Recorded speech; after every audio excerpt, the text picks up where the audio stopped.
Outside you'll see a wooden storm door. People from Newfoundland, it's nothing really special, but everywhere else in the province and over the world I guess is pretty uncommon. But it's a classic thing that you see in Newfoundland. And so a storm door was kind of one of the things that we had to put on the house just to make it look right.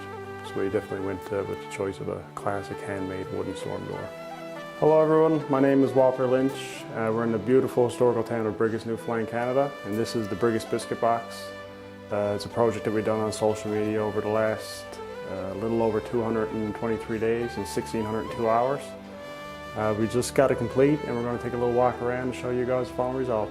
So in the kitchen, the cabinets are all handmade in traditional style. They're not a factory-made cabinet. It's a shaker style, simple, something similar you would see in a house built in the time that this house was done, a little over 100 years ago. It's in a traditional style, a really light blue, and I think it really fits the home between the modern touches here and there, and as well as the old hardware and whatnot. This is the living room. One main focus really in the living room is the faux fireplace.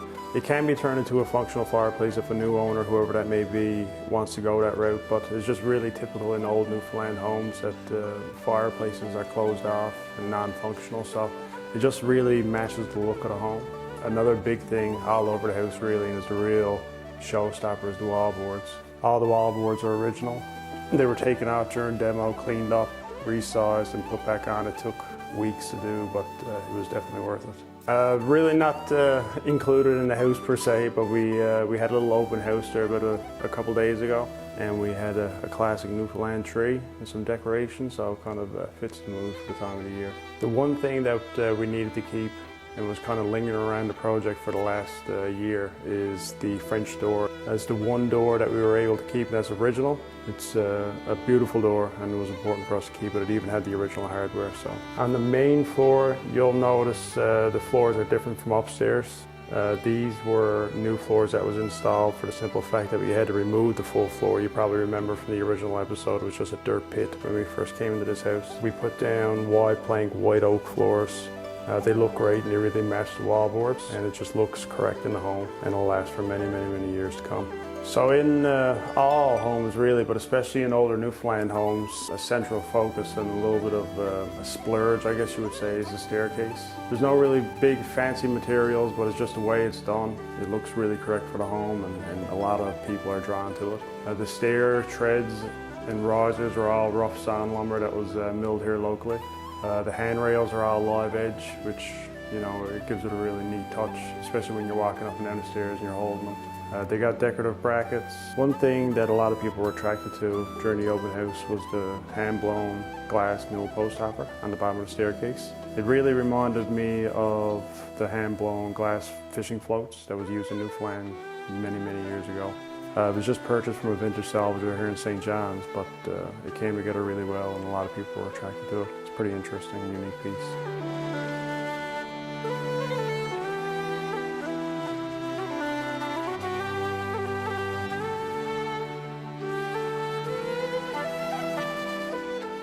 So this is the main floor bath. A lot of people on social media when we first done demo was a little upset that we took out the original pink toilet and tub, but they just weren't in great condition really to keep.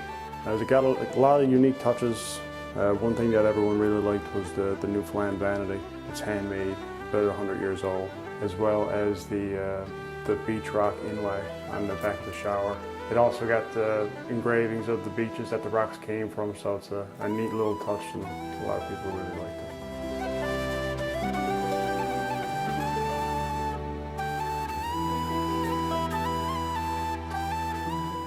So we're upstairs in the larger of the 3 bedrooms, and I guess you can call it the master bedroom. The big feature in this room, again, like downstairs, is the original wallboards. What's unique about these wallboards though is that I actually got some original paint. It was like the oxblood paint, which really drove the color choice for this room. It's a pretty cozy place and a lot of people were attracted to this space as well. If you look down, you'll see what looks to be just a rough floor, but it's actually the original 100-year-old floors. You know, a lot of people probably would have made the choice to cover them up, but the amount of stories that these floors can tell and the amount of feet that walked over them over 100 years, I think it's a shame to cover them up. All over the house, downstairs and upstairs, one of the major things you'll notice that we were able to keep is the original ceiling beams. When I first purchased the property, it was all covered up by like 1970s drop ceiling tiles, but when we dropped the tiles, you can imagine my surprise at the shape that they were in. So one of the important things for me was to keep them exposed and display them really for the new owner. It's hard to come into this house sometimes and feel the age of it because everything looks so clean and put together, but when you look up you can really tell the age of the home. So on the staircase wall upstairs is a board, which is what most people would look at it as, but is actually a really important piece of Newfoundland history. It's the widest board that we found in the house during demo. It's 22 inches long, or wide, sorry, and the original length was almost 8 feet long. But that was the most salvageable piece. It's beautiful the way it is, so we just hung it on the wall as a piece of art, and it fits in. And the amount of people that walked up over the stairs and had a conversation about it, it just kind of solidified the fact that it was the right decision to put it there. You'll see a diamond window that is kind of covered in stained glass that we had custom made in St. John's. It has the classic Newfoundland colors. It's a really unique piece. So this is the upstairs bathroom. It was actually originally a bedroom, but we found it pretty important to put a bathroom up here so you didn't have to travel downstairs to use the washroom in the nighttime. The bathroom has many really classic touches, but along with the wainscoting, this bathroom also has a 100-year-old vanity, the retro style floor, but most importantly that a lot of people are attracted to is the soaker tub. It's a pretty good place to relax at the end of a long day. So on the table here you'll see hundreds of little items that we found in the crawl space that was buried during demo. This is only really half of what we had. There's everything there from woodworking tools all the way to poison bottles on the windowsill.